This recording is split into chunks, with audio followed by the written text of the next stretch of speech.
ওয়ালাইন সাআলতাহুম মান খালাকাহুম লায়াকুলুন্নাল্লাহ, আপনি যদি তাদের অস্তিত্বের ব্যাপারে জিজ্ঞাসা করেন যে তাদেরকে কে সৃষ্টি করেছে, তারা এমন বলবে না যে এমনিই হয়ে গেছি, বরং তারা তাদের নিজেদের সৃষ্টির ব্যাপারেও বলবে অবশ্যই অবশ্যই আমাদের সৃষ্টি করেছেন আল্লাহ। এই যে আল্লাহর অস্তিত্বের ব্যাপারে যে বিশ্বাস ছিল কাফেরদের, বিশ্বাসটা কোন পর্যায়ের যে স্বয়ং আল্লাহ তাআলা তাদের এই বিশ্বাসের সাক্ষ্য দিচ্ছেন। অথচ দেখুন এদের সমস্যা কি, আল্লাহর অস্তিত্বের ব্যাপারে এমন বিশ্বাস থাকার পরেও কিছু চাইতে হলে তারা দেবদেবীদের মাধ্যমে চাইত। কোরবানি শব্দটা আসছে কুরবুন শব্দ থেকে, কোরবানি শব্দটা আসছে কুরবুন শব্দ থেকে, নৈকট্য অর্জন করা, নৈকট্য প্রাপ্ত হওয়া। তা মূলত কোরবানি কি? আল্লাহ সুবহানাহু ওয়া তাআলার নৈকট্য অর্জনের চেষ্টা করা। আর এই নৈকট্য অর্জন করার জন্য মানুষ যেই ত্যাগ, যেই পরিশ্রম যেটা করে, পরিভাষায় এটাই কোরবানি। যেমন আমরা অনেক সময় বলি আল্লাহর রাস্তায় জানমাল কোরবান করতে হবে, আল্লাহর রাস্তায় সময় কোরবানি করতে হবে। পরিশ্রম করা, জানমাল ব্যয় করা, সময় ব্যয় করা, এই সব কিছুর মূল উদ্দেশ্য কি হয়? বলে আল্লাহর নৈকট্য অর্জন করা। এজন্য যে ইবাদতগুলো আমরা করি এগুলোও আল্লাহর নৈকট্য অর্জনের জন্য। এজন্য ওই পরিশ্রমগুলা যদি আল্লাহর নৈকট্য অর্জনের জন্য হয়, তাহলে আশা করা যায় আল্লাহ তাআলা তাদের এই কোরবানি কবুল করবেন। আর এই কারণে আল্লাহ তাআলার নৈকট্য অর্জন করা সম্ভব হবে ইনশাআল্লাহ। সম্মানিত উপস্থিতি, এই বৃষ্টি এটা কারো হাতে না। আল্লাহ সুবহানাহু ওয়া তাআলা কোরআনুল কারীমের মধ্যে বলেন, ইন্নাল্লাহা ইনদাহু ইলমুস সাআ ওয়া ইউনাজ্জিলুল গায়স। কিয়ামত কখন হবে এর ইলম একমাত্র আল্লাহ তাআলার কাছে আছে। সাথে সাথে ওয়া ইউনাজ্জিলুল গায়স, তিনি বৃষ্টি নামান। মেঘ হলেই বৃষ্টি হয় না। অনেক সময় আমরা দেখি গোটা আকাশ কালো মেঘে মেঘাচ্ছন্ন হয়ে আছে, বাতাস উঠেছে, একদিক থেকে শীতল বাতাস আসতেছে, বৃষ্টি যে হচ্ছে আশেপাশে, এর কিছু আলামত আছে না? এর একটা আলামত বলে বৃষ্টি যেই দিক হয়, দক্ষিণে বৃষ্টি হলে দেখা যায় প্রচণ্ড গরম, কাছাকাছি কোনো জায়গায় বৃষ্টি হলে শীতল বাতাস আসে, ঠান্ডা বাতাস আসে। মেঘ হইছে, এটা বৃষ্টির আলামত। কিন্তু এই মেঘ হলেই, শীতল বাতাস আসলেই কিন্তু বৃষ্টি হয় না। অনেক সময় আমরা দেখি আকাশ পরিষ্কার, মাথার উপরে মেঘ নাই, কিন্তু বৃষ্টি শুরু হয়ে গেছে। এজন্য আল্লাহ তাআলাই বৃষ্টি নামান। আবার আল্লাহ তাআলা বৃষ্টি কোন কোন সময় দেন, এক বর্ণনার মধ্যে আসছে আল্লাহ তাআলা যখন বান্দার উপরে খুশি হন, যেই জিনিসগুলো বান্দাকে দেন এর মধ্যে একটা হলো আল্লাহ তাআলা তখন বৃষ্টি দেয়। সুবহানাল্লাহ। এজন্য আল্লাহ তাআলা যেটা করে খুশি, বান্দা সেই বিষয় মেনে নিয়ে খুশি থাকা, এটাই মূলত প্রকৃত ইমানদারের পরিচয়। আমরা মসজিদের মধ্যে বসেছি, মসজিদ হলো দুনিয়ার সর্বোত্তম জায়গা। কিছু কিছু সময় আছে জায়গার কারণে ইবাদতের দাম বাড়ে, সময়ের কারণে ইবাদতের দাম বাড়ে, জায়গার কারণে ইবাদতের দাম বাড়ে। আজকে মাগরিবের নামাজ আমরা পড়লাম আমুকি বাজার, না আমুকি বাজার মসজিদে পড়লাম। এই মাগরিবের নামাজ যদি আমরা মসজিদুল আকসায় আদায় করতে পারতাম, স্থানের পরিবর্তনের কারণে, জায়গার পরিবর্তনের কারণে আল্লাহ তাআলা এই মাগরিবের নামাজের প্রতিদান কমপক্ষে 250 গুণ বাড়ায়া দিতেন। যদি এই মাগরিবের নামাজ আমরা মসজিদে নববীতে আদায় করতে পারতাম, তাহলে জায়গার দামের কারণে আল্লাহ তাআলা এই নামাজের প্রতিদান কমপক্ষে 1000 গুণ বাড়িয়ে দিতেন। এই নামাজ যদি আমরা মসজিদুল হারামে আদায় করতে পারতাম, জায়গার দামের কারণে আল্লাহ তাআলা এই ইবাদতের দাম, মাগরিবের নামাজের প্রতিদান কমপক্ষে 1,00,000 গুণ আল্লাহ বাড়ায়া দিতেন। তাহলে অনেক সময় ইবাদত জায়গার কারণে দামি হয়ে যায়, আবার সময়ের কারণেও ইবাদত দামি হয়।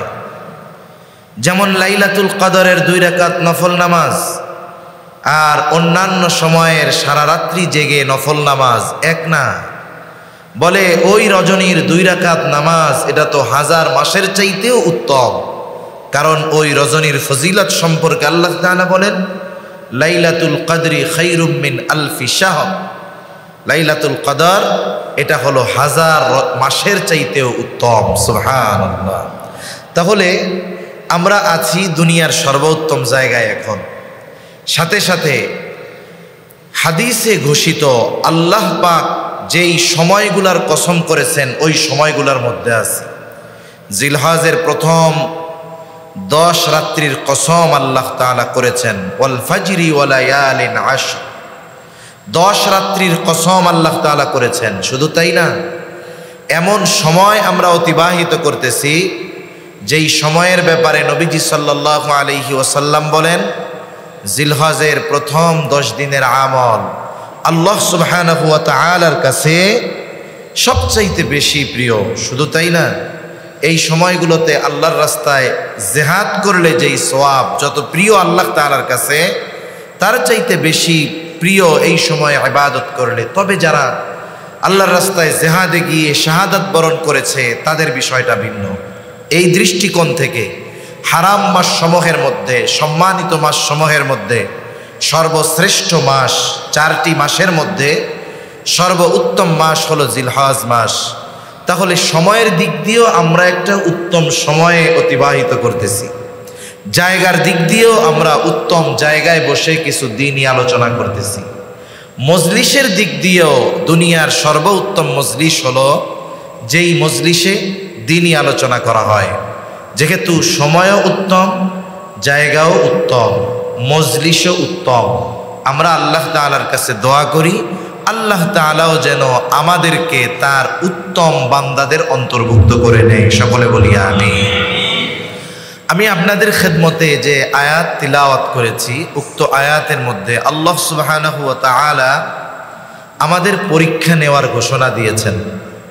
আমরা যারা ঈমান এনেছি, ঈমানের দাবিদার যারা, আল্লাহ সুবহানাহু ওয়া তাআলা এই ঈমানদারদের ঈমানের পরীক্ষা নেবেন। আল্লাহ তাআলা কোরআনুল কারীমের মধ্যে জানিয়ে দেন, আল্লাহ তাআলার সিস্টেম বড় সুন্দর। হঠাৎ করে কোনো কিছু আল্লাহ তাআলা করেন না। যেমন কোনো প্রতিষ্ঠান হোক, সেটা মাদ্রাসা কিংবা স্কুল কিংবা কলেজ, প্রত্যেকটা প্রতিষ্ঠানে পরীক্ষার নেওয়ার আগে নোটিশ ঝুলিয়ে দেওয়া হয় যে আগামী মাসের অমুক সময় থেকে পরীক্ষা অনুষ্ঠিত হবে। অথবা কেউ যদি কোনো প্রতিষ্ঠানে ভর্তি হয়, স্কুল হোক বা মাদ্রাসায়, বলেন তো নির্দিষ্ট সময়ের পর সে কি পড়াশোনা করলো এইগুলো যাচাই বাছাই করণার্থে পরীক্ষা দেওয়া লাগে কি লাগে না? কেউ যদি স্কুলে ভর্তি হয়, মাদ্রাসায় ভর্তি হয়, ভার্সিটিতে ভর্তি হয়, ভর্তি হওয়ার সময় যদি বলে, হুজুর স্যার আমি ভর্তি হতে রাজি আছি, তবে পরীক্ষা দিতে পারবো না, তাইলে শিক্ষকেরা বলবে তোমার মতো এমন ছাত্র আমরা ভর্তি করব না। তার মানে আমি আপনি যদি কোনো প্রতিষ্ঠানে ছাত্র হিসাবে ভর্তি হই বা কাউকে ভর্তি করাই, তাহলে আমাকে আমার যে ছাত্র ভর্তি করিয়েছি তাকে পরীক্ষা দেওয়া লাগবে। অনুরূপভাবে আমরা যারা নিজেদেরকে ঈমানদার হিসাবে দাবি করি, আল্লাহ সুবহানাহু ওয়া তাআলা জানিয়ে দেন তুমি নিজেরে ঈমানদার বলবা আর তোমাদের ঈমানের পরীক্ষা নেওয়া হবে না, এটা হতে পারে না।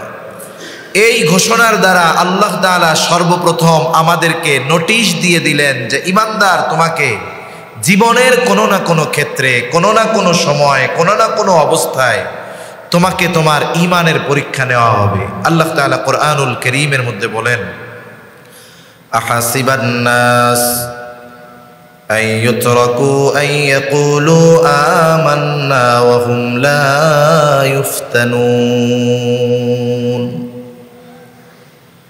আল্লাহ রাব্বুল আলামিন বলেন, মানুষ কি এইটা মনে করে নাকি সে নিজে বলবে আমি ঈমানদার আর তার পরীক্ষা নেওয়া হবে না? সে বলবে আইয়াকুলু আমান্না, আমি ঈমান এনেছি আর তার পরীক্ষা নেওয়া হবে না, এমনটা নয়। বরং আল্লাহ তাআলা মূলত জানিয়ে দেন যে নিজেকে ঈমানদার দাবি করে অবশ্যই অবশ্যই তার ঈমানের দাবির বিপরীতে তার পরীক্ষা নেওয়া হবে।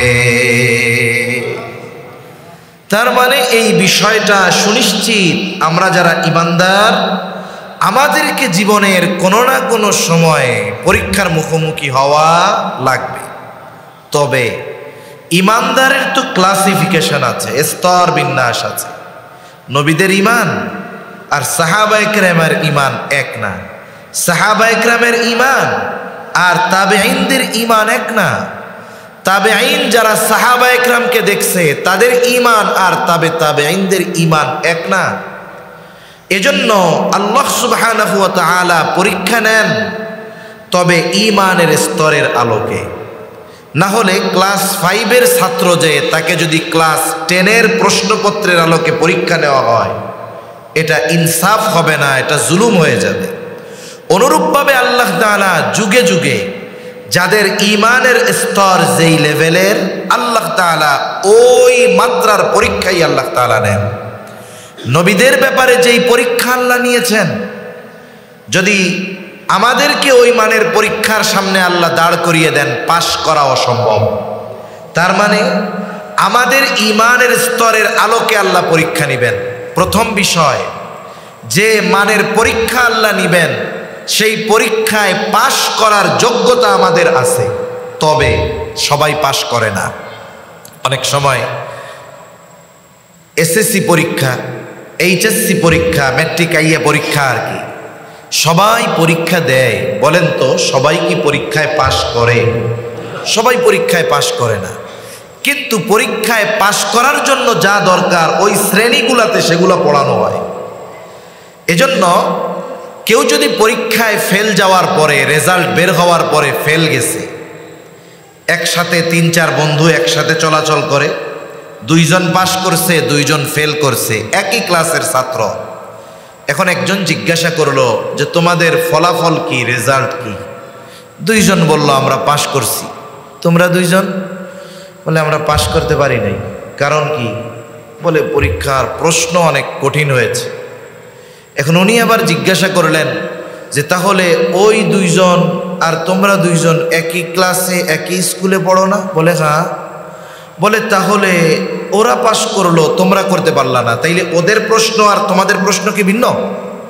বলে না, ওর প্রশ্নও যা, আমার প্রশ্নও তা। এবার জবাব কি হবে? একই ক্লাসে পড়ো, একই প্রশ্নের পরীক্ষা হয়েছে, ওরা পাশ করলো, তোমরা 2 জন পাশ করো নাই। এখন বাহানা দিচ্ছ যে প্রশ্ন কঠিন, আসলে তোমরা প্রস্তুতি নাও নাই, লেখাপড়া করো নাই। কথা বুঝেন নাই? তার মানে এই জামানায় আল্লাহ তাআলা যেই মানের পরীক্ষা নিবেন, ইমানদারদের পাশ করার মতো যোগ্যতা আছে, তবে কি ওই পরীক্ষার প্রস্তুতি আমাদের নাই, প্রিপারেশন নাই। যার কারণে কেউ ফেল গেলে এ কথা বলার সুযোগ নাই যে আল্লাহ তাআলা আমার অবস্থার চাইতে আমাকে বেশি কঠিন পরীক্ষা নিয়েছেন, এটা বলার সুযোগ নাই। তবে আল্লাহ তাআলার কাছে কখনো বান্দা পরীক্ষা কামনা করবে না, সব সময় সহজতাই চাইবে, মুসিবত কখনো কামনা করবে না, সব সময় আল্লাহ তাআলার কাছে আসানি কামনা করবে। তবে পরীক্ষা যদি চলে আসে, আসতে পারে, এজন্য প্রস্তুতি নিতে হবে, ঠিক কিনা বলেন? এজন্য আল্লাহ তাআলা পরীক্ষা নিবেন এই ঘোষণা দিয়ে দিয়েছেন। এরপরে পরীক্ষা যখন কাছাকাছি হয়, স্কুল হোক আর মাদ্রাসা হোক, যেই ওস্তাদ যেই বিষয়ে দক্ষ, ছাত্ররা তার কাছে যায়, গিয়ে বলে উস্তাদ প্রশ্ন তো আছে হাজার হাজার, কিন্তু আপনি আমাদেরকে একটু সাজেশন দিয়ে দেন, নির্দিষ্ট কিছু প্রশ্ন আমাদেরকে দাগিয়ে দেন, যেগুলার আলোকে প্রস্তুতি নিলে আমরা পরীক্ষায় ফেল যাব না, মোটামুটি রেজাল্ট ভালো হবে। এবার ওস্তাদ কি করে? যেই প্রশ্নগুলো আসার মতো সেগুলো মার্ক করে দেন, এটার সাজেশন বলে মনে হয়, তাই না? সাজেশন দেয়। আল্লাহ তাআলা বান্দার প্রতি কত মেহেরবান, কত দয়ালু। পরীক্ষা নিবেন এই ঘোষণা আল্লাহ তাআলা দিয়ে দিয়েছেন, সাথে সাথে কোন কোন বিষয়ের পরীক্ষা হবে এটাও আল্লাহ তাআলা কুরআনুল কারীমের মধ্যে জানিয়ে দিয়েছেন। সুবহানাল্লাহ। কারণ হঠাৎ করে এক মুসিবত আসলে প্রস্তুতিবিহীন একজন ভালো ছাত্র, প্রস্তুতিবিহীন যদি হঠাৎ করে তার পরীক্ষা নেওয়া হয়, সে ফেল যাবে, ঠিক কিনা বলেন? অনেক সময় কয়েকদিন আগে এক জায়গায় আমরা গেছি, এক জায়গায় মুয়াজ্জিন নিবে, ইমাম নিবে। তারা শর্ত দিয়েছে হাফেজে কোরআন হতে হবে। কেন? কারণ রোজার মাসে তারাবি পড়াতে হবে। এখন একজন হাফেজ সাহেব আসছেন, ভালো জায়গায় পড়াশোনা করছেন, সাধারণ মানুষ তো অনেক কিছু বুঝে না। এখন ওনারা কোরআন থেকে প্রশ্ন করা হলো, স্বাভাবিকভাবে আমি যখন আমার পছন্দ মতো বললাম আপনি অমুক জায়গা থেকে পড়েন, ওনার তো ওই ধরনের প্রিপারেশন নাই। উনি কিছু দূর পড়ার পরে আটকে গেলেন। এরপরে বললাম আপনি আপনার মন মতো যেখান থেকে খুশি পড়েন। উনি সুন্দরভাবে বেশ কিছু দূর পড়লেন। আশেপাশের কিছু সাধারণ মানুষ যারা বুঝে না, এরা বলে হুজুর এটা চলবে না। কেন? আপনি জিজ্ঞাসা করলেন, জবাব দিতে পারলো না।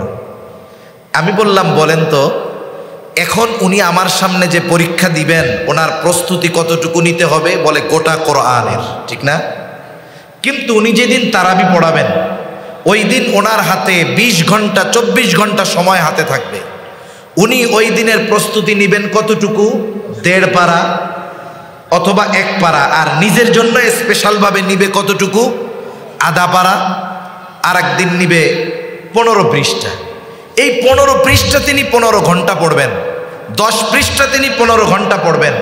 ওই সময়ে তার পড়ানোর প্রিপারেশন থাকবে, তার তিলাওয়াতের একটা সীমাবদ্ধতা থাকবে। ওই সময় উনি যখন প্রস্তুতি নেবেন তখন আর এরকম বাঁধবে না।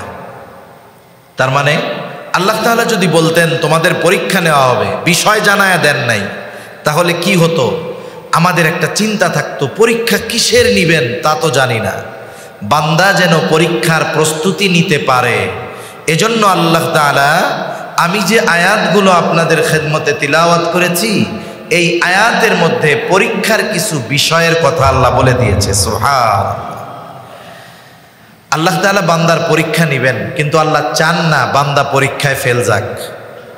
ওস্তাদ পরীক্ষা নেয়, কিন্তু কখনো ওস্তাদ চায় না ছাত্র পরীক্ষায় ফেল যাক। এটা কেন্দ্রীয় পরীক্ষা হোক আর স্কুলের পরীক্ষা হোক, উপরন্তু কোনো সাবজেক্টের টিচার তার ছাত্ররা যদি ফলাফল ভালো করে, এটা কেন্দ্রীয় পরীক্ষায় হোক আর প্রাতিষ্ঠানিক পরীক্ষায় হোক, সে টিচার্সদের মিটিংয়ের মধ্যে গর্বের সাথে বলে, শিক্ষকদের মিটিংয়ে বলে, দেখছেন কত মেহনত করে পড়াইছি, সবগুলা A+ পাইছি। ঠিক কিনা? উনি চান না যে পরীক্ষায় ফেল যাক, আল্লাহও চান না বান্দা পরীক্ষায় ফেল যাক। এই জন্য পরীক্ষার প্রস্তুতি যেন আমরা নিতে পারি, এজন্য পরীক্ষার কয়েকটা বিষয়ের কথা আল্লাহ জানিয়ে দিয়েছেন। এই জায়গায় কয়েকটা বিষয়ের কথা আল্লাহ বলেছেন। আল্লাহ তাআলা বলেন, ওয়ালানাবলুওয়ান্নাকুম বিশাইইম মিনাল খাউফি ওয়াল জু'i ওয়া নাকসিম মিনাল আমওয়াল ওয়াল আনফুসি ওয়াস সামারাত। আল্লাহ রাব্বুল আলামিন দুইটা তাকিদ যোগ করে বলেন ওয়ালানাবলুওয়ান্নাকুম, অবশ্যই অবশ্যই তোমাদের পরীক্ষা নেওয়া হবে। আল্লাহ তাআলা জানায় দেন অবশ্যই অবশ্যই তোমাদের পরীক্ষা নেওয়া হবে। কোন কোন বিষয়ের? আল্লাহ তাআলা 1 নম্বরে বলেন বিশাইইম মিনাল খাউফ। আল্লাহ রাব্বুল আলামিন জানায় দেন ভয় ভীতির মাধ্যমে পরীক্ষা নেওয়া হবে। ওয়াল জু', ক্ষুধা অভাব দরিদ্রতার মাধ্যমে পরীক্ষা নেওয়া হবে। ওয়া নাকসিম মিনাল আমওয়াল, মালের লস মালের ক্ষতির মাধ্যমে পরীক্ষা নেওয়া হবে। ওয়াল আনফুস, জানের ক্ষতির মাধ্যমে পরীক্ষা নেওয়া হবে। মুফাসসিরিনে কেরাম বলেন এই জানের ক্ষতির মাধ্যমে পরীক্ষা, এটা নিজের জানের ক্ষতির মাধ্যমে পরীক্ষা হতে পারে, আবার এটা আপনজন প্রিয়জনের জানের ক্ষতির মাধ্যমে পরীক্ষা নেওয়া হতে পারে। ওয়াসসামারাত, ফল ফসলের ক্ষতির মাধ্যমে পরীক্ষা নেওয়া হবে। আল্লাহ তাআলা 5টি বিষয়ের পরীক্ষার কথা বলেছেন। বুজুর্গানে দিন বলেন প্রত্যেকটি ইমানদারকে জীবনের কোনো না কোনো ক্ষেত্রে হতে পারে এই 5 বিষয়ের পরীক্ষার মুখোমুখি হওয়া লাগতে পারে। যদি 5টার নাও লাগে, কমপক্ষে একটা বিষয়ের হলেও পরীক্ষার মুখোমুখি তার এই দুনিয়ায় হওয়া লাগবেই লাগবে। তাহলে যেই পরীক্ষা সুনিশ্চিত, সেই পরীক্ষার জন্য প্রস্তুতি নেওয়াটাই বুদ্ধিমানের কাজ, ঠিক কিনা? তাহলে আল্লাহ রাব্বুল আলামিন এক নম্বরে বলেন বিশাইইম মিনাল খাউফ, আল্লাহ তাআলা কিছু ভয় ভীতির মাধ্যমে আমাদের পরীক্ষা নেবেন।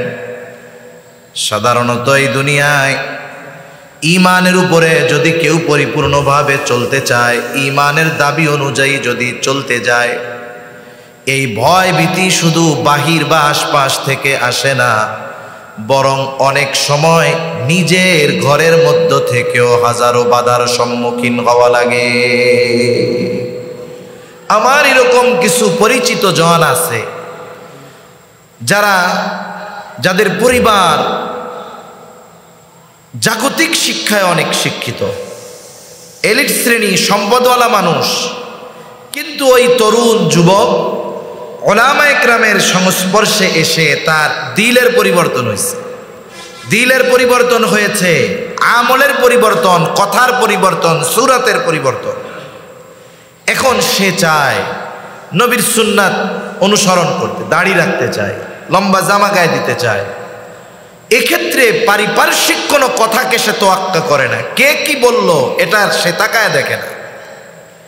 কিন্তু তার জন্য বড় বাধা তার ঘরের মানুষ। বলে, হুজুর কেমন করব বলেন, দাড়ি রাখতে চাই, দ্বীনের উপরে চলতে চাই। আমার মা, আমার বোন, আমার বাবা, দ্বীনের উপরে চলার ক্ষেত্রে আমার সবচাইতে বড় বাধা। আমি দাড়ি রাখলে মানুষ জঙ্গি বলল না মোল্লা বলল সেটা আমার কিছু আসে যায় না, কিন্তু আমি যখন দাড়ি লম্বা করা শুরু করেছি, আমার মা আমাকে বলে তুমি এটা রাখবা না, তোমারে মানুষে জঙ্গি বলবে, আমাদের আত্মীয় স্বজন তোমার কাছ থেকে দূরে সরে যাবে। আমি বললাম, মা সব সরে যাক, তাতে কি, আমি নবীর আদর্শে আদর্শিত হতে চাই, দ্বীনের উপরে পরিপূর্ণ চলতে চাই। এইবার তার ঘর থেকে হুমকি দেওয়া হয়, তুমি যখন ঘুমায় থাকবা তখন আমরা তোমার দাড়িগুলো কেটে দিব। তাহলে দেখুন, দ্বীনের উপরে চলতে গেলে পারিপার্শ্বিক ভয়ভীতির পরীক্ষা তো আছে। কিছু কিছু ক্ষেত্রে এই ভয়ভীতি নিজের ঘরের মধ্য থেকেও দেওয়া হয়। এজন্য ইমানদার ঈমানের উপরে চলতে গেলে হাজারো বাধা আসবে, হাজারো বিপত্তি আসবে, ভয় ভীতি আসবে, বিভিন্ন সূরাতে বিভিন্ন আকৃতিতে আসবে, এটা স্বাভাবিক। তবে আল্লাহ তাআলা দেখতে চান যে আমার এই বান্দা ওই ভয় ভীতিকে সামনে দেখতে পেয়ে সে ঈমানের পথ থেকে পথচ্যুত হয়ে যায় কিনা, ওই মুসিবতে সে দ্বীনহীন হয়ে যায় কিনা। মূলত আল্লাহ তাআলা এটা দেখতে চায়। এরপরে আল্লাহ রাব্বুল আলামিন বলেন ওয়াল জু', আল্লাহ তাআলা ক্ষুধা, দারিদ্রতা, অভাব দিয়ে মুমিনের ঈমানের পরীক্ষা নেন। একটু খেয়াল করে দেখেন, আমাদের মুসলিম দেশগুলার মধ্যে সবচাইতে জুলুমের শিকার আমার ফিলিস্তিনের গাজ্জার মুসলমানেরা। দেখেন, আমেরিকা, ইসরায়েল তাদেরকে বলে দিয়েছে তোমরা এই গাজ্জা ভূমি ছেড়ে চলে যাও, ফিলিস্তিন ছেড়ে চলে যাও, অন্যান্য দেশে তোমাদেরকে বিলাসী জীবনযাপনের ব্যবস্থা করে দেওয়া হবে, তোমাদেরকে আধুনিক সব ব্যবস্থাপনা করে দেওয়া হবে, তোমরা যেন তোমাদের হায়াত খুব আরামে স্বাচ্ছন্দ্যে বিলাসিতার সাথে অতিবাহিত করতে পারো, সেই ব্যবস্থাও তোমাদের করে দেওয়া হবে। কিন্তু এই মানুষেরা ক্ষুধার কষ্ট, জানের কষ্ট সব কিছু সহ্য করতেছে, এরপরেও এই পবিত্র ভূমি ছেড়ে যেতে তারা রাজি নয়। তারা যে ক্ষুধার জন্য সীমাহীন কষ্ট করতেছে। আজকে তো আমরা মুসলিম উম্মাহ বিভক্ত হয়ে গেছি। আমরা তো ছিলাম একটা দেহের ন্যায়, মুসলমান এক দেহের ন্যায়। দেহের যে কোনো অংশে যদি কোনো কষ্ট অনুভব হয়, এই কষ্ট গোটা দেহ ছড়িয়ে পড়ে। একজন যদি প্যারালাইজড তার না হয়, তাহলে পায়ে যদি কাটা ফুটে, এই ব্যথার খবর মাথা পর্যন্ত পৌঁছে যায়। চোখে যদি কোনো কষ্ট হয়, এই কষ্ট সারা দেহ অনুভব করতে পারে। এক জায়গায় আঘাত লাগে, অনেক সময় ওই আঘাতে গোটা দেহের মধ্যে জ্বর চলে আসে, ঠিক কিনা বলেন? আজকে আমরা মুসলিম উম্মাহ সীমান্ত আর জাতীয়তাবাদের বেড়া জালে আটকে গিয়েছি। আমরা পরিচয় দেই নিজেদের, কেউ বলে বাঙালি, কেউ বলে বাংলাদেশি। সাথে সাথে সীমান্তের বেড়াজাল। অথচ উচিত ছিল পৃথিবীর কোথাও যদি কোনো মুসলমান ভাই নির্যাতিত হয়, সে নির্যাতিত হওয়ার কারণে যতটা কষ্ট অনুভব করবে, আমি তার কষ্টটা দেখে অনুরূপ কষ্ট অনুভব করা আমার আপনার দরকার ছিল। কিন্তু এই সীমান্তবাদ, জাতীয়তাবাদ আর সীমান্তের বেড়াজাল এ কষ্ট আমাদের থেকে দূর করে দিয়েছে। যার কারণে দেখেন, গাজার সাথে সীমান্ত আছে জর্ডানের কিছু অংশ আর মিশরের কিছু অংশ। দুইটা দেশই মুসলিম দেশ, এক দেয়াল। এই দেয়ালের এই পাড়ে মাসের পর মাস অনাহারে আমার মুসলমান ভাইয়েরা না খেয়ে মরতেছে। শিশুরা খাবারের অভাবে শুকিয়ে হাড্ডিসার হয়ে গেছে। সিনার হাড্ডিগুলো দেখা যায় একেবারে। একটা বাচ্চা কয়েকদিন আগে মারা গেছে, 7-8 কেজি ওজন হয়ে গেছে না খাইতে খাইতে, হাড্ডি আর চামড়া ছাড়া কিচ্ছু নাই। অথচ দেয়ালের ওই পাড়ে আনন্দ ফুর্তি মজা মাস্তি চলতেছে।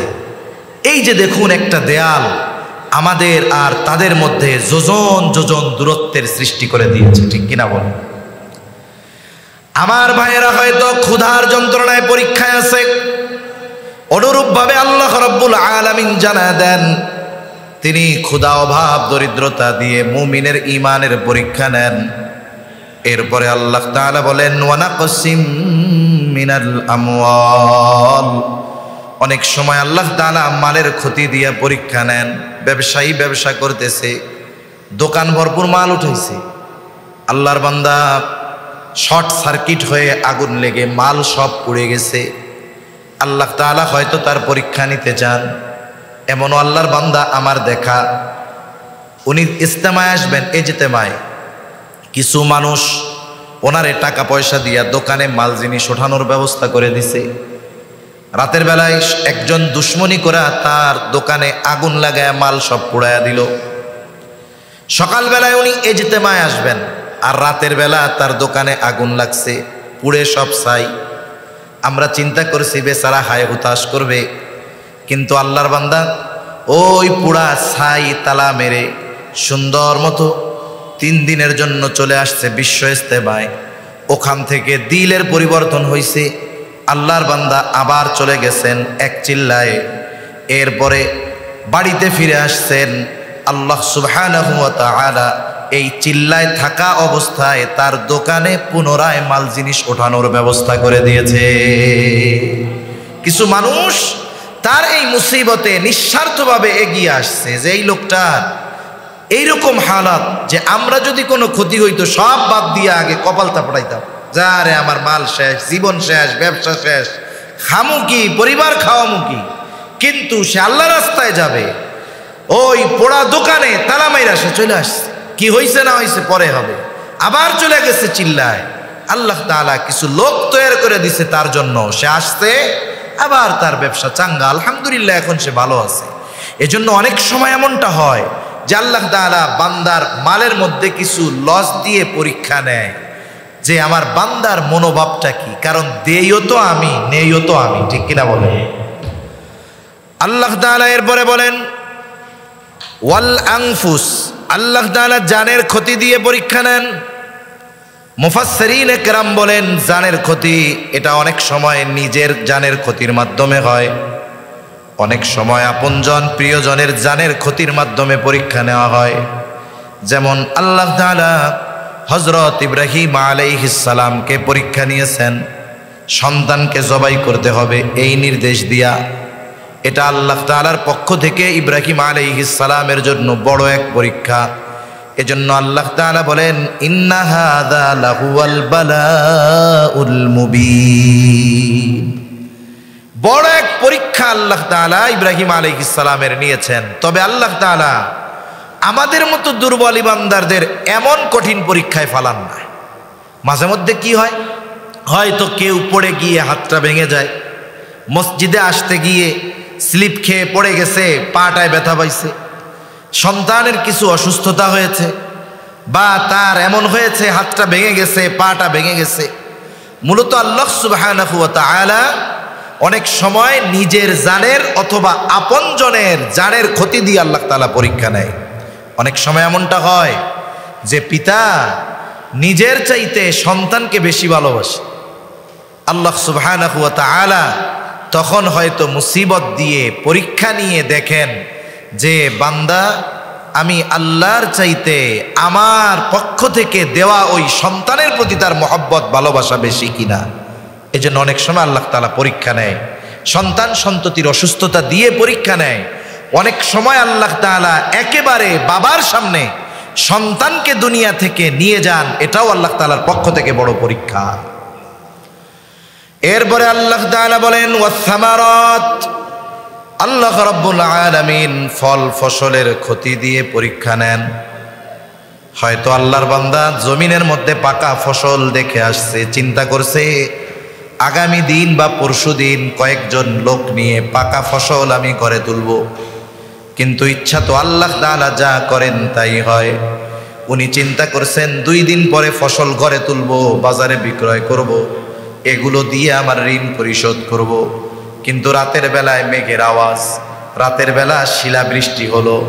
বলুন তো পাকা ধানের উপরে যদি শিলাবৃষ্টি হয়, ওই ধান ঘরে তোলার আর কোনো উপায় থাকে নাকি? আল্লাহ তাআলা দিয়েছেন, এর নিয়ন্ত্রণ দুনিয়ার কোনো মানুষের হাতে নাই। এখন আল্লাহ তাআলা ওই রকম ফল ফসলের ক্ষতি দিয়ে আল্লাহ তাআলা পরীক্ষা নেন। এখন কথা হলো, পরীক্ষা যে নেন মূলত আল্লাহ চানটা কি? মানুষ যখন মুসিবতে পড়ে, বিপদে পড়ে, তার দরকার হলো সাহায্য। মুসিবতে পড়লে কি দরকার একটু জোরে বলেন তো? সাহায্য দরকার। এখন আল্লাহ তাআলা এই যে মুসিবতগুলো দেন, দিয়ে চান কি? চান হলো যে বান্দা মুসিবতে পড়ে যেন আমার দিকে প্রত্যাবর্তিত হয়।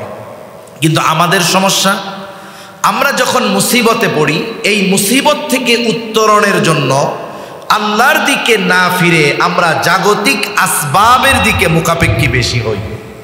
যেমন অসুস্থ হয়েছি, আমাদের চিন্তা থাকে চিকিৎসাই আমাকে সুস্থ করতে পারে। আমার কিছু টাকা পয়সার প্রয়োজন, আমি চিন্তা করি অমুকের কাছ থেকে যদি কর্জ আনা যায়, অথবা অনেকে তো আর এক ধাপ এগিয়ে গিয়ে সুদে লোন এনে চিন্তা করে এই মুসিবতটা আমাকে দূর করতে হবে। আছে না নাই এরকম? অথচ আল্লাহ তাআলা আগেই বলেছি পরীক্ষা নেন, কিন্তু বান্দা পরীক্ষায় ফেল যাক এটা চান না। এজন্য আল্লাহ রাব্বুল আলামিন এর আগেই জানায় দেন, বান্দা তুমি যদি মুসিবতে পড়ে যাও, তোমার তো সাহায্য প্রয়োজন, তুমি সাহায্য কোথায় চাইবা? আল্লাহ তাআলা কোরআনুল কারীমের মধ্যে বলেন 2 আয়াত আগেই, ইয়া আইয়ুহাল্লাযীনা আমানুস্তাঈনু বিস-সাবরি ওয়াস-সালাহ ইন্নাল্লাহা মা'আস-সাবিরিন। আল্লাহ তাআলা বলেন ইয়া আইয়ুহাল্লাযীনা আমানু, হে ঈমানদারেরা, পরীক্ষায় পড়েছ, মুসিবতে পড়েছ, বিপদে পড়েছ, এখন তোমার সাহায্য দরকার, কোথায় তুমি সাহায্যের জন্য যাইবা? আল্লাহ তাআলা বলেন ইস্তাঈনু, তুমি আমার কাছে সাহায্য চাও। এখন আল্লাহ তাআলার কাছে সাহায্য চাওয়ার নির্দেশ আল্লাহ তাআলা দিলেন। আল্লাহর কাছে সাহায্য চাওয়ার মাধ্যম কি? অনেক মানুষ বোঝে না। অনেকে চিন্তা করে আল্লাহর কাছে যদি সাহায্য চাইতে হয় তাইলে অমুক বাবার মাধ্যমে চাইতে হবে। নাউজুবিল্লাহ বলে। এই বিশ্বাস আর ওই মক্কার মুশরিকদের বিশ্বাসের মধ্যে কোনো তফাৎ নাই। মক্কার মুশরিকরা কিন্তু আল্লাহর অস্তিত্বে বিশ্বাসী ছিল, ওরা নাস্তিক ছিল না। এমন ছিল না যে, এমনটা বলতো না যে স্রষ্টা বলে কেউ নাই, এমনটা মক্কার মুশরিকরা বলতো না। বরং কোরআনুল কারীমের মধ্যে স্বয়ং আল্লাহ তাআলা জানায়া দেন, আল্লাহ তাআলা বলেন ওয়ালাইন সাআলতাহুম মান খালাকাস সামাওয়াতি ওয়াল আরদা লায়াকুলুন্নাল্লাহ। আল্লাহ তাআলা কোরআনুল কারীমের মধ্যে মক্কার মুশরিকদের ব্যাপারে বলেন, আপনি যদি মক্কার মুশরিকদেরকে জিজ্ঞাসা করেন, তাদের কাছে যদি জানতে চান মান খালাকাস সামাওয়াতি ওয়াল আরদ, আসমান এবং জমিনের স্রষ্টা কে? কে বানিয়েছে আসমান, কে বানিয়েছে জমিন? ওরা নাস্তিকদের মতো বলবে না এটা বিগ ব্যাংকের মাধ্যমে অটোমেটিকই সৃষ্টি হয়ে গেছে। বরং তারা আপনার এই প্রশ্নের জবাবে কি বলবে? আল্লাহ তাআলা দুইটা তাকিদ যোগ করে বলেন লায়াকুলুন্নাল্লাহ। আপনার এই প্রশ্নের জবাবে মক্কার মুশরিকেরা বলবে অবশ্যই অবশ্যই আসমান জমিনের স্রষ্টা হলেন আল্লাহ। প্রশ্ন করলে আসমান জমিনের স্রষ্টা আল্লাহ, এই জবাব দিবে কারা? মক্কার মুশরিকেরা। এরা যদি আল্লাহর অস্তিত্ব অবিশ্বাসী হইতো তাহলে কে বলতো যে আসমান জমিন আল্লাহ বানাইছে? বলতো। আবার আল্লাহ তাআলা আর এক জায়গায় বলেন ওয়ালা ইন সাআলতাহুম মান নাযালা মিনাস সামাই মাআন ফাআহইয়া বিহিল আরদা বা'দা মাউতিহা। আপনি যদি মক্কার মুশরিকদেরকে জিজ্ঞাসা করেন মান নাযালা মিনাস সামাই মাআ, কে আসমান হতে পানি বর্ষণ করে, কে বৃষ্টি দেয়, শুধু বৃষ্টি দেয় তা নয়, ফাআহইয়া বিহিল আরদা বা'দা মাউতিহা, এই পানির দ্বারা কে মৃত জমিনকে পুনরুজ্জীবিত করে। অর্থাৎ ফসল উৎপাদনের অনুপযুক্ত জমিন, পানির অভাবে শুকিয়ে যাওয়া শুকনা ঠনঠনা ওই জমিন কে ফসল উৎপাদনের জন্য উপযুক্ত করে তোলে। তারা তাদের দেবদেবীদের কথা বলবে না, লাত মানাত উজ্জার কথা বলবে না। আপনার এই প্রশ্নের জবাবে অবশ্যই অবশ্যই তারা বলবে বৃষ্টি দেন আল্লাহ, আর জমিনকে ফসল উৎপাদনের উপযুক্ত করে তোলেনি আল্লাহ। এগুলো আল্লাহই করেন। এরপরে আল্লাহ তাআলা আরো এক জায়গায় বলেন ওয়ালা ইন সাআলতাহুম মান খালাকাহুম লায়াকুলুন্নাল্লাহ।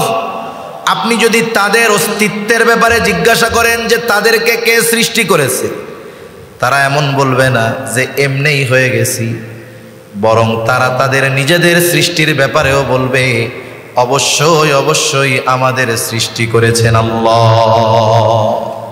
এই যে আল্লাহর অস্তিত্বের ব্যাপারে যে বিশ্বাস ছিল কাফেরদের, বিশ্বাসটা কোন পর্যায়ের যে স্বয়ং আল্লাহ তাআলা তাদের এই বিশ্বাসের সাক্ষ্য দিচ্ছেন।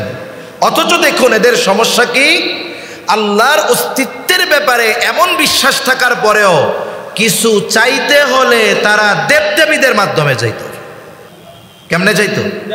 দেবদেবীদের মাধ্যমে চাইতো। আর আমাদের দেশে কিছু আছে, বিশেষ করে এই ভারতীয় উপমহাদেশে, যে আল্লাহর কাছে সরাসরি চাওয়া বাদ দিয়ে আর এক জায়গায় গিয়া যায়।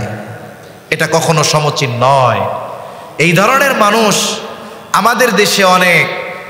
এদের এই আকীদা, এই বিশ্বাস ঈমান থেকে দূর করে দিয়েছে। যদি এরা জান্নাতে যায় তাইলে আবু জেহেলের জান্নাতে যাইতে বাধা নাই, আর মনে রাখতে হবে। এজন্য আল্লাহ সুবহানাহু ওয়া তাআলা সুস্পষ্টভাবে কোরআনুল কারীমের মধ্যে জানিয়ে দিয়েছেন সাহায্য আমার কাছে চাও। কেমনে চাইবা? কোনো বাবা, দরবার, মাজার কারো মাধ্যমে চাওয়া লাগবে না, সরাসরি আমার কাছে চাও। মাধ্যমটা কি? দুইটা। কয়টা মাধ্যম? দুইটা। আল্লাহ তাআলা বলেন বিসসাবরি ওয়াস সালাহ, সবর আর সালাত, ধৈর্য আর নামাজের মাধ্যমে তোমরা আমার কাছে সাহায্য চাও। এক নাম্বার সবর, দুই নাম্বার সালাত। এখন সবরটা কি? বুজুর্গানে দ্বীনের কিছু কথা আমি আপনাদের নকল করে শোনাই। অনেক সময় সবর বলতে আমরা বুঝি যে হাত কেটে গেছে, যা হয় হোক, আমি সেলাইও করব না, ওষুধও খাবো না। আমার জ্বর হইছে, মইরা যাই তাও ডাক্তারের কাছে যাব না। অনেকে মনে করে যে এটা হলো মনে হয় সবর। অথচ হাদিসে নবীজি সাল্লাল্লাহু আলাইহি ওয়াসাল্লাম বলেছেন অসুস্থ হলে চিকিৎসা গ্রহণ করা, তবে চিকিৎসার যে আসবাব এটার উপরে ইয়াকিন থাকবে না। ইয়াকিন হবে আল্লাহর উপরে, যে আল্লাহ যদি ওষুধ দিয়ে কাজ করায় তাইলে ওষুধ কাজ করবে, নইলে ওষুধ কাজ করবে না।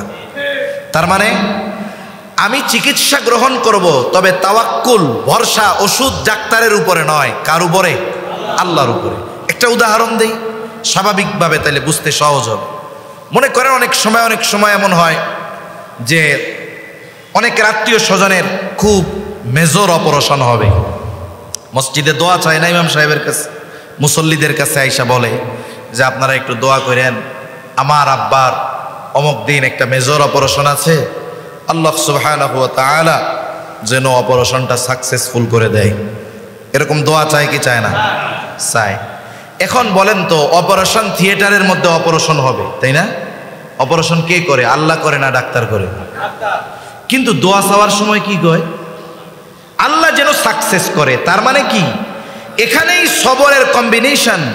দেখুন, একজন ইমানদার ডাক্তার অপারেশন করতেছে, কিন্তু সে বিশ্বাস করে যে ডাক্তার অপারেশন করতে পারে ঠিক, কিন্তু অপারেশন সাকসেসফুল করতে পারে না যদি আল্লাহ সাকসেস না করে। ঠিক কিনা বলে?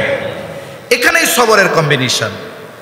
অপারেশন চলতেছে, চিকিৎসা চলতেছে, কিন্তু ভরসা বান্দার কার উপরে? আল্লাহর উপরে। যদি ডাক্তারের কাছে অপারেশন সাকসেসফুল করার ক্ষমতা থাকতো, তাহলে কোনো ডাক্তার বন্ড সই আগে নিত না। ছোট্ট একটা অপারেশনও যদি করা লাগে, অভিভাবকের বন্ড সই দেওয়া লাগে যে এই যে অ্যানেস্থেশিয়া দিলাম, যদি সেন্সার না ফিরে তাইলে আমাদের কোনো দায়বদ্ধতা নাই, সিগনেচার দেন, এরপরে অপারেশন থিয়েটারে ঢোকানো হবে। যদি সাকসেসফুল করার ক্ষমতা ডাক্তারের হাতে থাকতো, তাইলে অপারেশনের টেবিলে কোনো রুগী মারা যাইতো না। তার মানে ডাক্তার অপারেশন করে ঠিক, কিন্তু সাকসেসফুল করেন যিনি, তিনি কে? এই বিষয়টার মধ্যেই সবরের কম্বিনেশন। চিকিৎসা, অসুস্থ হয়েছে, চিকিৎসা নিচ্ছি, তবে এই ওষুধে রোগ দূর হবে তখন, আল্লাহ তাআলা চাইবেন যখন। এরপরে আল্লাহ তাআলা বলেন বিসসবরি ওয়াসসালাহ, সবর আর সালাতের মাধ্যমে আমি আল্লাহ তাআলার কাছে তোমরা সাহায্য চাও। সবরের পরে হলো সালাত। কেন? বলে আমি আপনি যার যত কাছাকাছি হতে পারবো তার কাছ থেকে তত সুবিধা নিতে পারবো। যদি আপনি প্রধান উপদেষ্টার অনেক কাছের মানুষ হন, আপনি ফ্যাসিলিটি বেশি নিতে পারবেন, এটা স্বাভাবিক।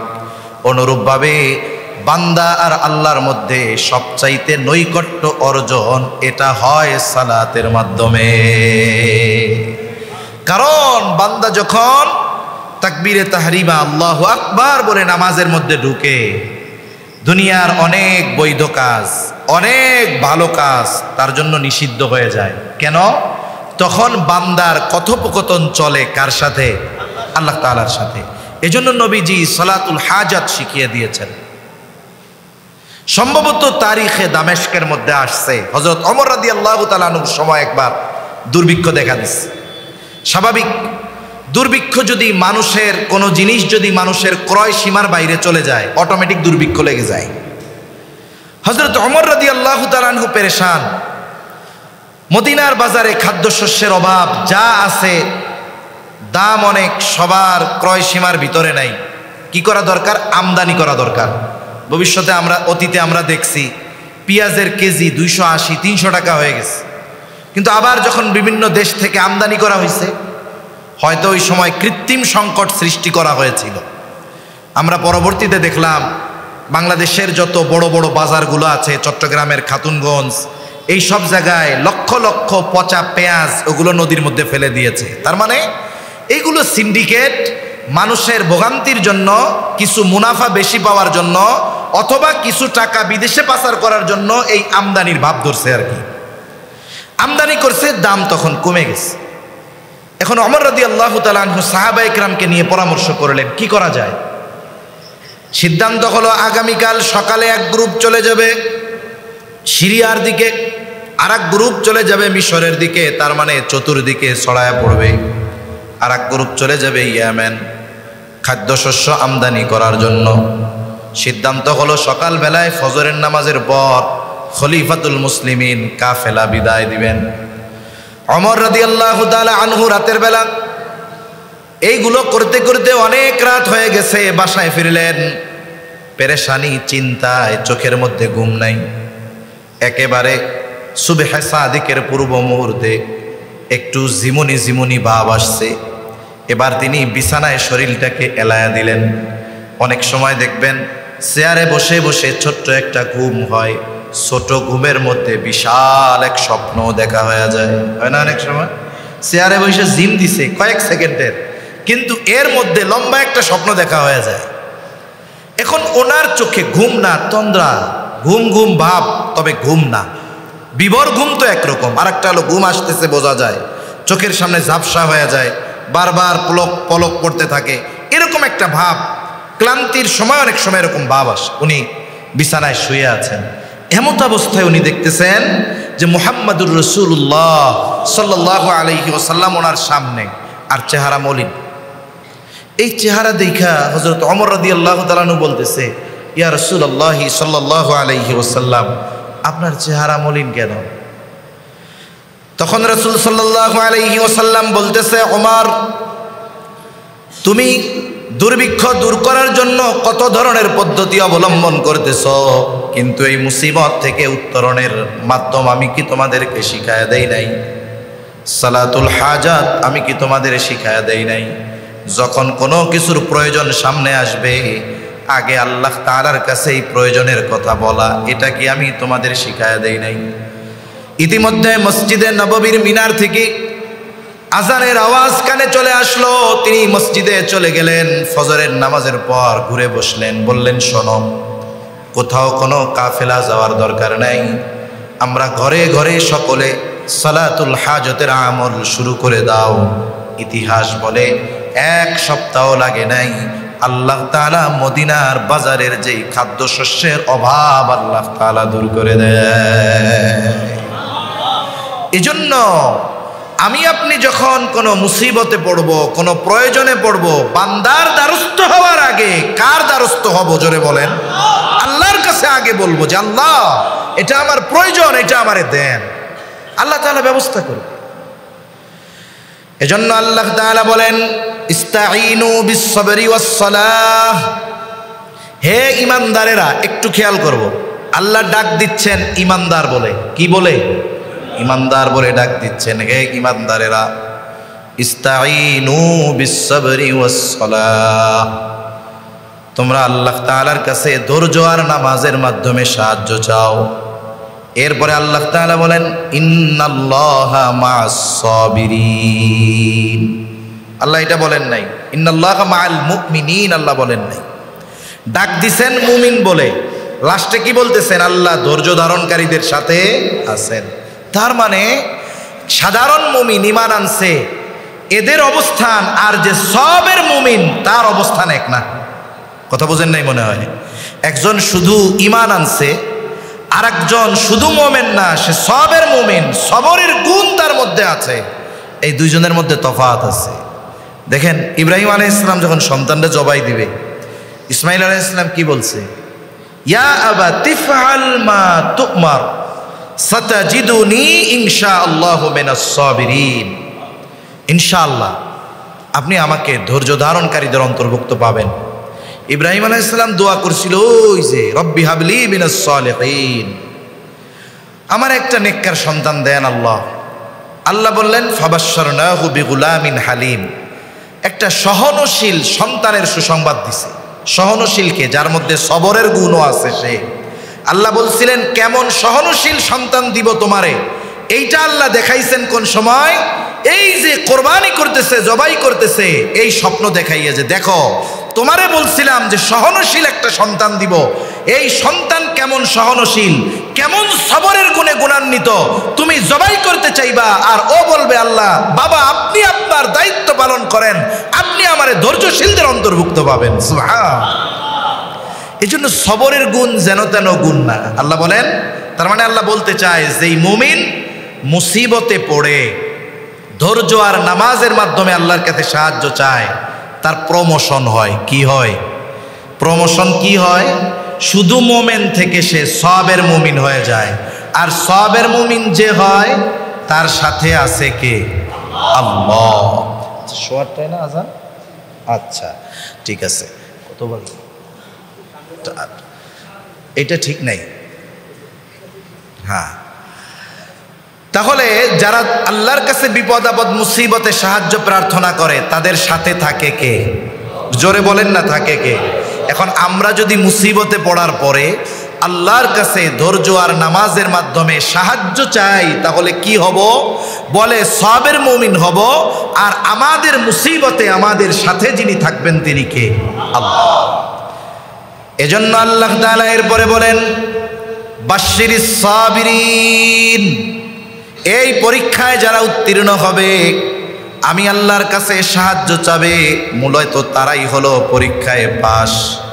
আল্লাহ তাআলা বলেন বাশশিরিস সাবিরিনাল্লাযীনা ইযা আসাবাতহুম মুসিবা ক্বালু ইন্না লিল্লাহি ওয়া ইন্না ইলাইহি রাজিউন।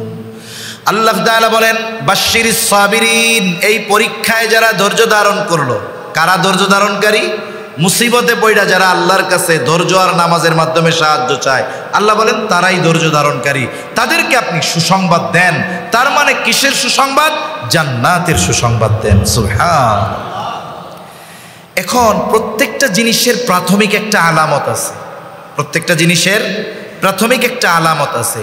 তা ধৈর্যশীল ইমানদার যারা যারা জান্নাতের সুসংবাদ পাবে, এদের প্রাথমিক আলামতটা কি? আল্লাহ তাআলা বলেন আল্লাযীনা ইযা আসাবাতহুম মুসিবাতুন ক্বালু ইন্না লিল্লাহি ওয়া ইন্না ইলাইহি রাজিউন। সুসংবাদ দেন ওই সমস্ত ধৈর্য ধারণকারীদের, বিপদ আপদ মুসিবতে যারা আমি আল্লাহর কাছে সাহায্য প্রার্থনা করে ধৈর্য আর নামাজের মাধ্যমে, তাদেরকে জান্নাতের সুসংবাদ দেন। বলে তারা কারা? তাদের উপরে যখন কোনো বিপদ আপদ মুসিবত আসে, তারা যখন কোনো বিপদ আপদ মুসিবতে পতিত হয়, তারা বলে ইন্না লিল্লাহি ওয়া ইন্না ইলাইহি রাজিউন। তাহলে মুসিবতে পড়লে ইন্না লিল্লাহি ওয়া ইন্না ইলাইহি রাজিউন, এটা পড়ার শিক্ষা আমাদেরকে দিয়েছেন আল্লাহ দিয়েছেন। এক এলাকায় গেছি অনেক আগে একবার, এই বিষয়ে কিছু কথা বলতে গিয়া অনেক মানুষ জিজ্ঞাসা করছি, বলেন তো এই দোয়া কোন সময় পড়ে? সবাই জোরে কয় হুজুর এটা মানুষ মরলে পড়ে। তার মানে তারা মনে করে শুধু মানুষ মরার দোয়া হলো এটা, অথচ বিষয়টা এমন না। ছোটখাটো সব মুসিবতে একটু ধাক্কা লাগছে ইন্না লিল্লাহ, চশমাটা এক জায়গায় রাখছেন পাওয়া যাচ্ছে না, কোথায় রে? ইন্না লিল্লাহ। পকেটে হাত দিছেন, চুরি করে নিয়ে গেছে, আগে কোন ইন্না লিল্লাহ। যে কোনো মুসিবতে ছোট হোক আর বড় হোক ইন্না লিল্লাহি ওয়া ইন্না ইলাইহি রাজিউন, এটা পড়ার শিক্ষা আমাদের দিছেন কে? আল্লাহ। এই আয়াতের তাফসিরে নবীজি সাল্লাল্লাহু আলাইহি ওয়াসাল্লাম আর একটু বাড়াইয়া একটু দোয়া শিখাইয়া দিছেন। এত সুন্দর এক দোয়া, যেই দোয়ার প্রথম অংশ শিখাইছেন আল্লাহ আর শেষ অংশ শিখাইছেন মুহাম্মাদুর রাসূলুল্লাহ সাল্লাল্লাহু আলাইহি ওয়াসাল্লাম। নবীজি সাল্লাল্লাহু আলাইহি ওয়াসাল্লাম বলেন মুসিবতে পড়লে বলবা ইন্না লিল্লাহি ওয়া ইন্না ইলাইহি রাজিউন। এরপরে এতটুকু নবীজি বাড়ায় শিখায়া দিলেন আল্লাহুম্মা আজুরনি ফি মুসিবাতি ওয়া আখলুফ লি খায়রাম মিনহা ইন্না লিল্লাহি ওয়া ইন্না ইলাইহি রাজিউন। নিশ্চয় আমরা আল্লাহর জন্যই আবার তার কাছেই প্রত্যাবর্তন করব। আল্লাহুম্মা আজুরনি ফি মুসিবাতি, আয় আল্লাহ আপনি আমাকে এই মুসিবতের উজরাত দেন, প্রতিদান দেন, মুসিবত থেকে উদ্ধার করেন। ওয়া আখলুফ লি খায়রাম মিনহা, আয় আল্লাহ এই মুসিবতের মাধ্যমে আমি যা হারিয়েছি তার চাইতে উত্তম বস্তু আপনি আমাকে ফিরিয়ে দেন। নবীজি সাল্লাল্লাহু আলাইহি ওয়াসাল্লাম বলেন মুসিবতে পতিত হয়ে দোয়া করবে, বলে যা সে হারিয়েছে তার চাইতে উত্তম বস্তু আল্লাহ তাকে ফিরিয়ে দিবে। সুবহানাল্লাহ। এজন্য কোন মুসিবতে যদি পড়ি, কিছু যদি হারিয়ে যায়, আমরা এই ইন্না লিল্লাহি ওয়া ইন্না ইলাইহি রাজিউন, আল্লাহুম্মা আজুরনি ফি মুসিবাতি ওয়া আখলুফ লি খায়রাম মিনহা, এই দোয়াটা শিখবো, আমল করব, বলেন ইনশাআল্লাহ।